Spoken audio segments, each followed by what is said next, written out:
Sandra Nichols, and we're celebrating San Antonio's tricentennial, 300 Voices in 300 Days on TAN TV. So I have with me today Mr. A.D. Snipes. So tell me a little bit about yourself. What are you known for here in San Antonio? Well, I'm known for a lot, but I like to be known for just being a super clean comedian that brings laughter to the masses. You know, they say that laughter is God's lotion for an ashy existence. Rub some on you. I like that. I've never heard that. Because I just made it up. Oh, okay. You said they said. We always say I got they a personality, so. and people, and but you say. Yes. Okay, so it's God's lotion. For an ashy existence. I like that. Rub some on you. Yes, because I laugh a lot. I spend a lot of time. I feel like it is therapy. It is. Yes. So tell me, where were you born? I was born in the great state of Pennsylvania in Philadelphia. Wow. How did you end up down here? I escaped, just like they did on Juneteenth. You know, I finally got down, and it took a while. So I was born in Philly. I was raised in Tennessee, a little place called Memphis. You may have heard of it. Yeah. Really, just not a good time there. But I was reared. I was able to be functional and responsible. And as soon as they weren't looking, I was gone. I'm out of here. So I got to San Antonio probably right around 1998. Okay, you've been here for a long time. I've been here for a minute, yes. A long time. Do you live on this side of the city? What part of the city? I live out near backyard of SeaWorld, actually, and I've never been. Never been to SeaWorld? I've never been to SeaWorld. Wait, do you have children? I do have children. You've never taken them to SeaWorld? Well, or have they gone with other They've never gone. They can see the roller coaster from my back patio. That's good enough. No, it's you free. Take your children to SeaWorld. When they learn to ask about it, I'll take them. But at this point, they just say, hey, it's a roller coaster. I'm like, cool. Yes. Well, so you're married, and you have how many children? I have 3 little ones. 7. Her name's Ava. Okay. I have Champ. His first name is Champ. Middle name is Ian, so Champion. Oh, I like that. He's 5. And little Zoe, the terror, she's 2. Oh, 2. Mm-hmm. 2. She is a terror. She is a terror. Yes, I like the name Champ. They used to call my dad Champ. Did they? Back in the day. He used to run track and do some other stuff back in his day. And he always won out, so he became Champ. So our Champ is more like a chump right now, but he's learning, right? He's learning to be a champ. He's learning to be a champ. Yes. So are you a comedian then full time? I am, full time. Okay. This is all I do. Wow. Yeah. Wow. So where do you do most of your shows, like in and around like the downtown? Most of the shows are not in and around downtown. I actually do the improv downtown. I actually do Laugh Out Loud as well, but I also I do my own room on Sunday nights here on the east side of San Antonio in a place called Midtown Cocktails. And we have a clean comedy show that we do there every 3 weeks or so, every third Sunday. Oh, that's awesome. And do you have a lot of people come out from around the city? The last show we just did a couple of weeks ago was standing room only. We actually had a really good turnout. Wow. It was incredible. So your audience then, what type of audience do you get? So for this last show, it was a majority, I would say it was an older, maybe 35 and up audience. Okay. A lot of, it was all Christian clean comedians. So it was a clean comedy show and a bar. Wow. Right, and so, they asked me, so the title of the show is called Grown Folks Comedy. Okay. And they was like, well, why do you call it that? Because grown folks know God. Right, and so it doesn't matter where you are. Matthew 18:20 says, wherever 2 or 3 are there, I am in the midst. Yeah. So that's why we did it. We do it wherever we have the venue.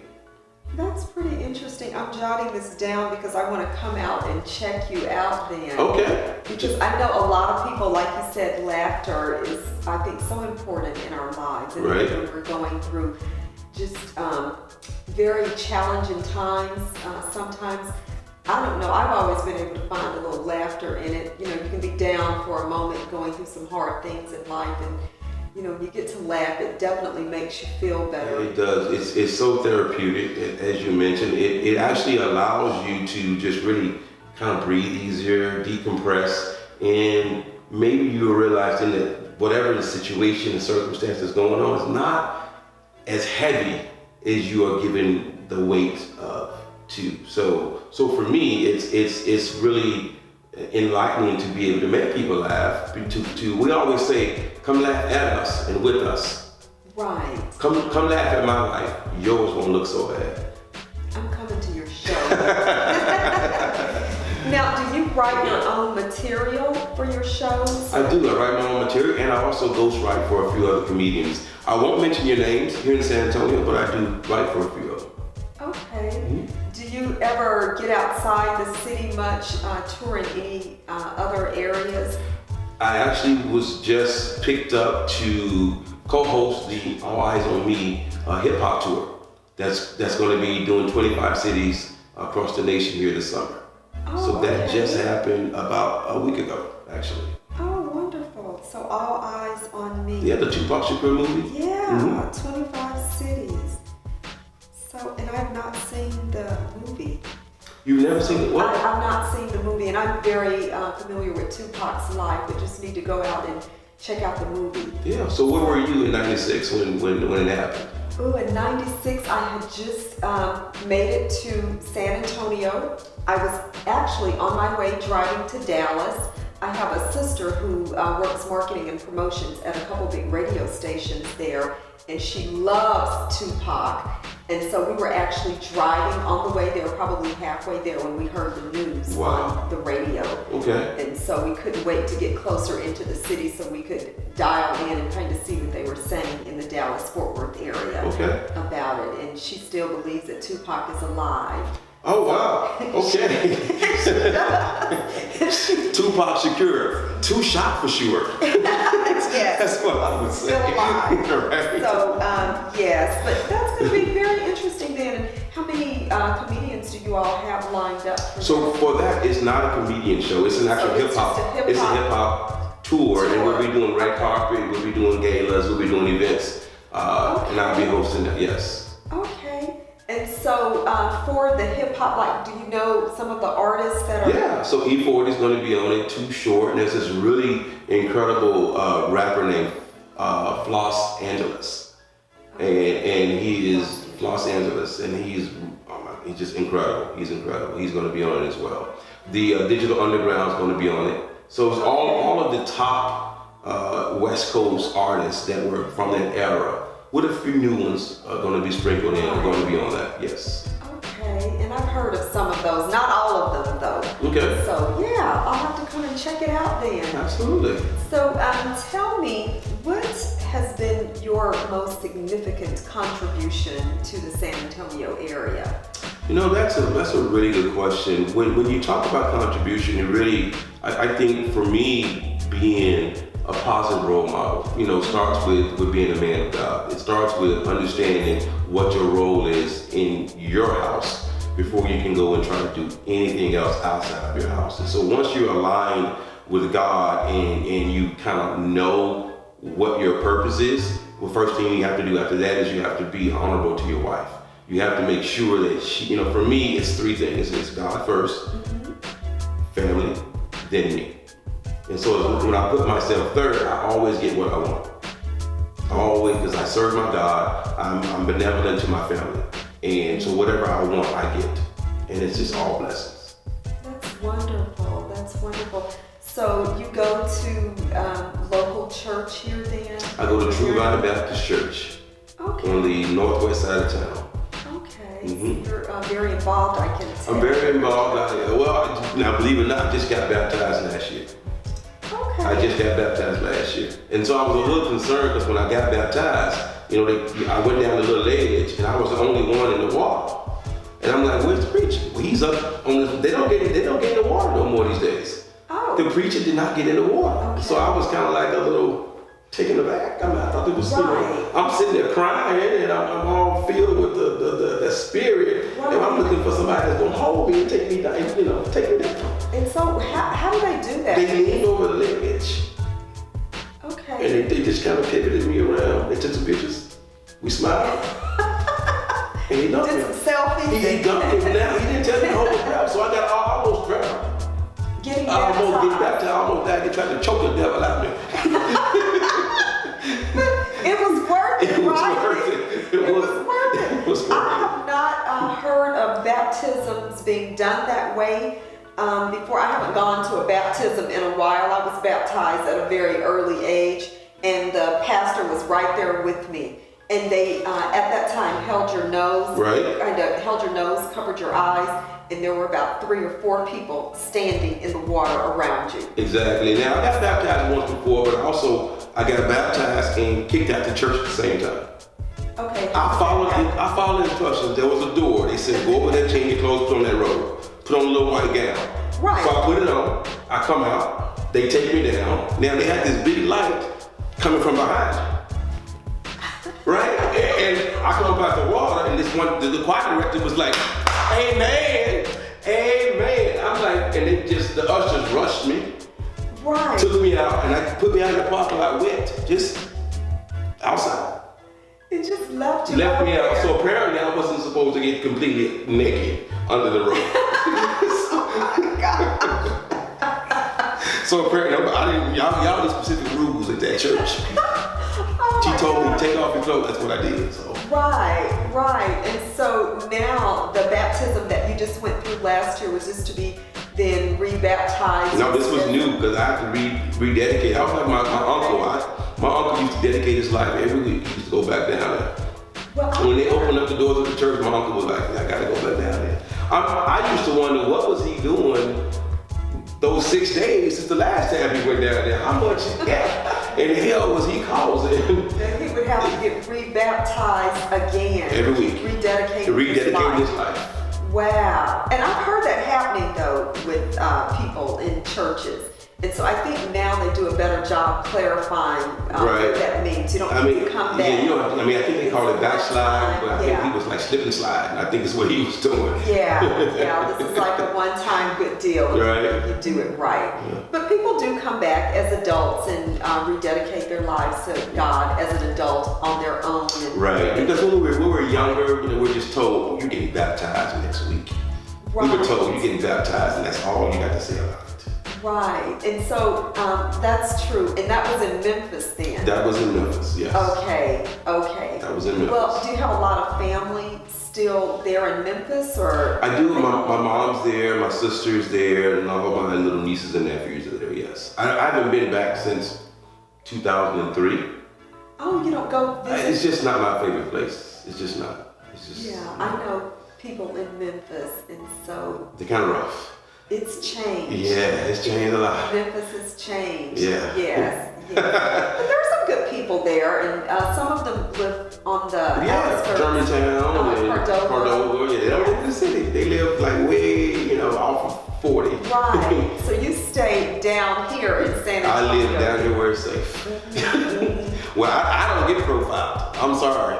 Police get behind me and just wave. Right. It is different down here. It's very here. different. And so would you say, what is the biggest difference that you notice with the city of San Antonio and then living in Memphis, I guess? So everything in Memphis is polarized. It's either black or it's white. There's really no melting pot. It's really 50% black and it's 50% white. Well, I should say 46 and 46, maybe 4% Hispanic. Mm-hmm. And there is no meshing of the true culture. They still won't, you can go to a convenience store and they still won't put your change in your hand.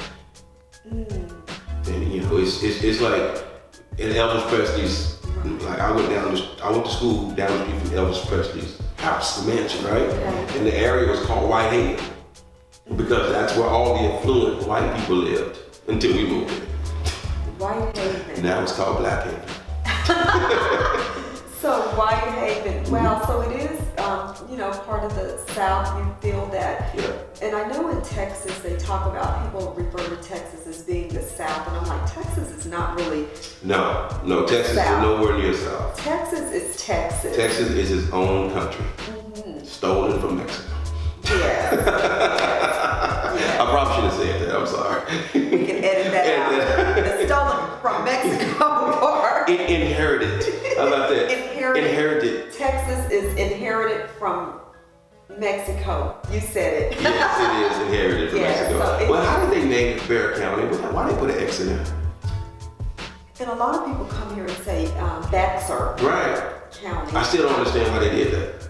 Yeah, I'm not sure. Or can probably sure. Mr. Salas, who was here earlier, he probably has all the history, some very deep history on this city, and probably could have broken that down. I may have to go find him and get that answer.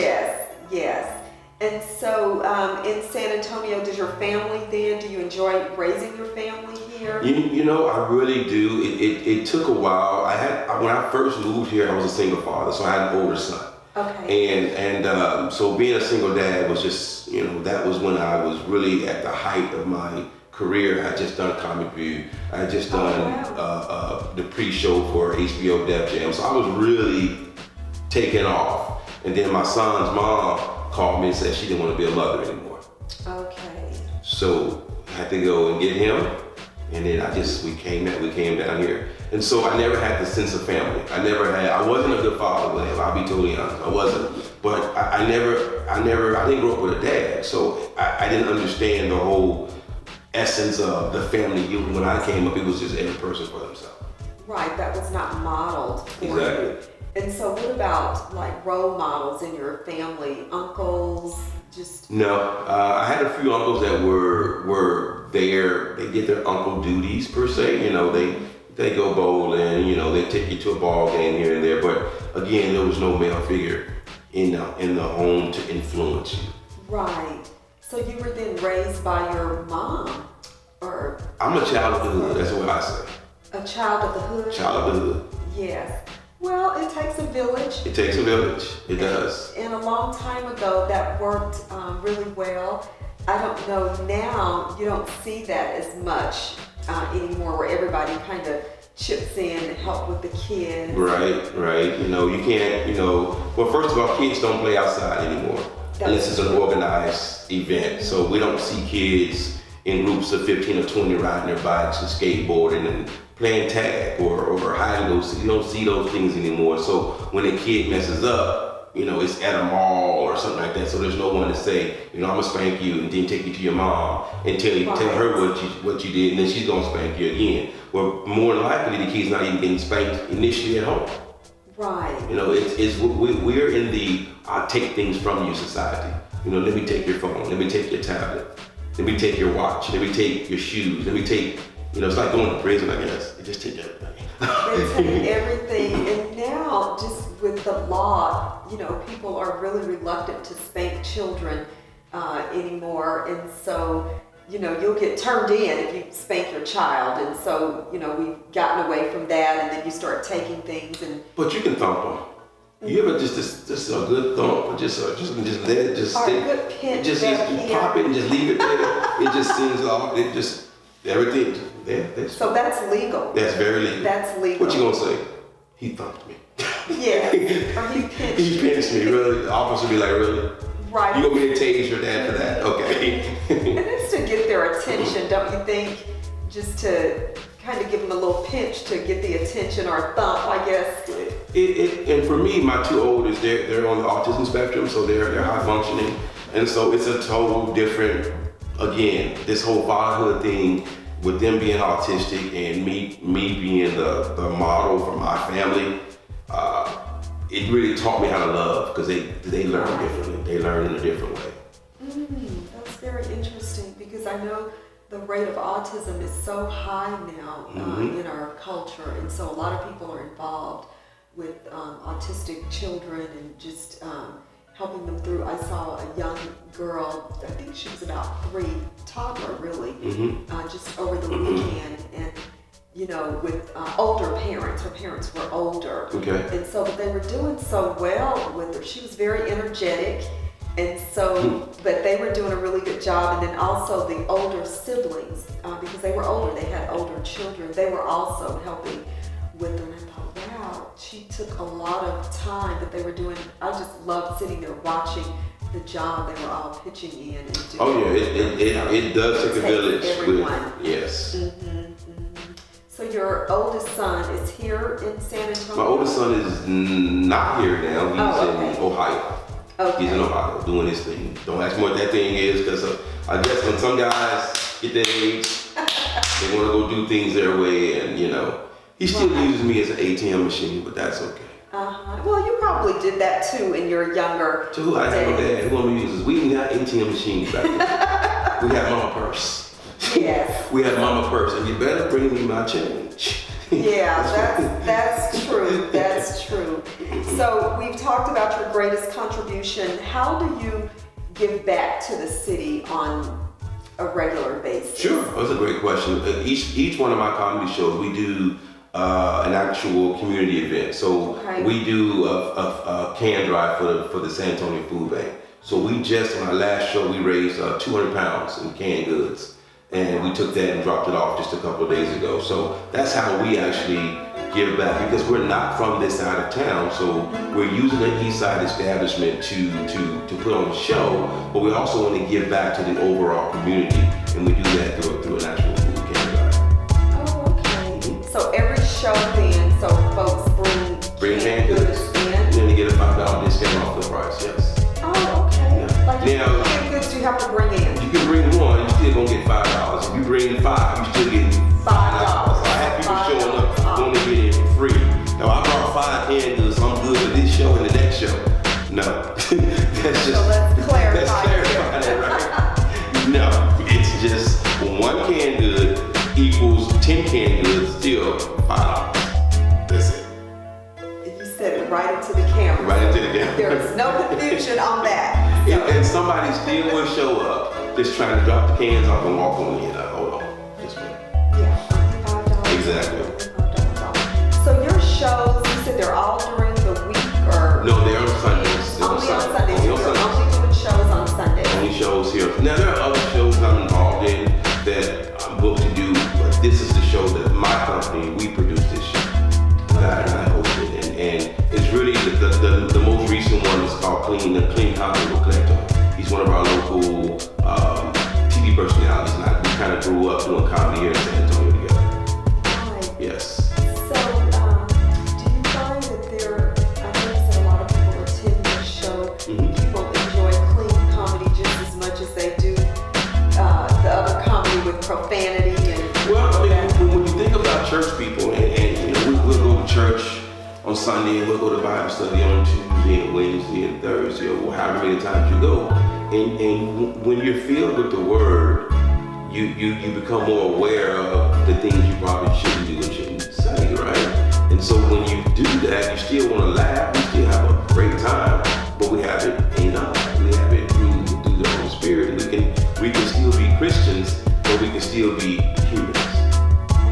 And I can still make snot come out your nose without cussing.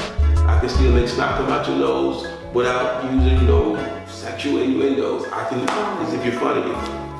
Right. You'll have to share a good joke with us before we end here today.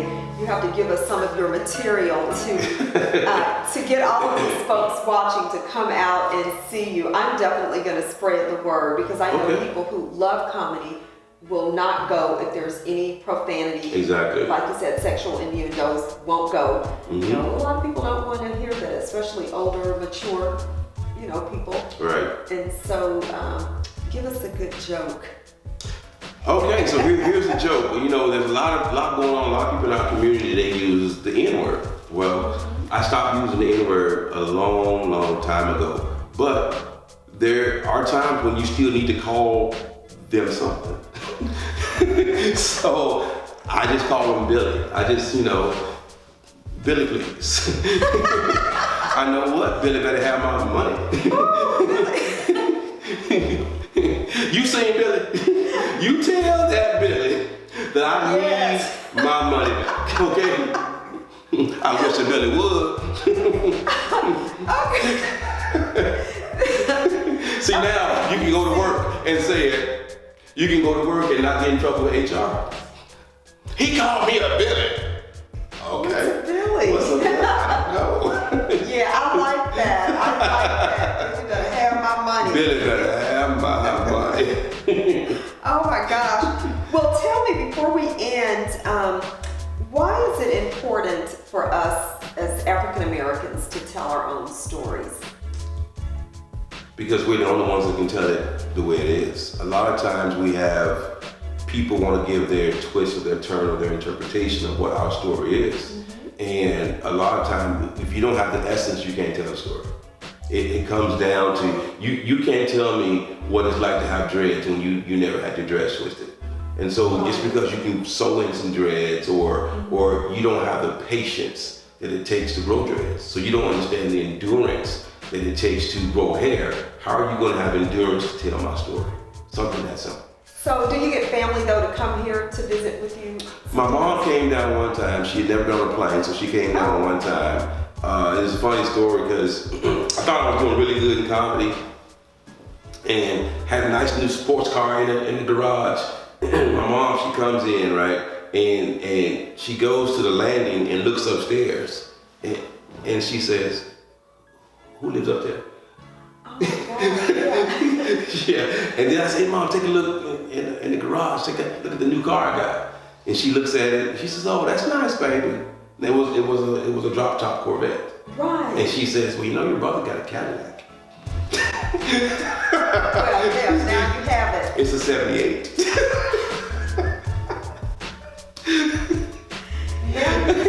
I'm like, "Hey, Mom, I'm trying, Mom."